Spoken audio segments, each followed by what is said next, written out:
പിന്നെ തിളങ്ങുന്ന സൂപ്പർ കമലമായിട്ടാണ് കേട്ടോ ഇന്നത്തെ വരവ്. ഇതെങ്ങനെയാണ് ഉണ്ടാക്കുന്നതെന്ന് ഇന്ന് നമുക്ക് നോക്കാം. അതിനു മുന്നേ കുളിപ്പിച്ച് കൊച്ചിലുണ്ടായെന്നൊരു ചൊല്ല് നിങ്ങൾ കേട്ടിട്ടില്ലേ? അതുപോലെ ഒരു അബദ്ധം ഇന്ന് എനിക്ക് പറ്റിയട്ടോ. അത് ഞാൻ നിങ്ങൾക്ക് കാണിച്ചു തരാം. അതിനു മുന്നേ നമുക്ക് ഈ കമ്മൽ എങ്ങനെ ഉണ്ടാക്കാം. 3 വലുപ്പത്തിലുള്ള ക്രിസ്റ്റൽ ബീഡ്സ് ആണ് നമ്മൾ ഉപയോഗിക്കുന്നത്. പിന്നെ സിൽവർ വയറും യൂസ് ചെയ്യുന്നുണ്ട്. ബീഡിന്റെ ഉള്ളിലൂടെ നമ്മളിങ്ങനെ വയർ എടുത്തിട്ട് ഇത് പിരിച്ച് ചേർത്ത് വെക്കുകയാണ് ചെയ്യേണ്ടത്.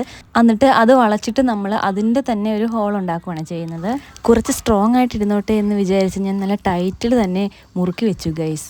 അപ്പം ദേ ഇത് പറഞ്ഞിങ്ങ് പോന്നു. ബട്ട് നമ്മൾ അതിലൊന്നും തളർന്നില്ല കേട്ടോ. വീണ്ടും നമ്മളത് അഴിച്ചിട്ട് ആദ്യം തൊട്ടുണ്ടാക്കി. അപ്പം ടോട്ടൽ ഏകദേശം ഒരു 15 മുത്തുകൾ നമ്മൾ ഉണ്ടാക്കിയിട്ടുണ്ട്. ഇനി നമുക്ക് ജംപ് റിങ്സ് വെച്ച് കണക്ട് ചെയ്യാം.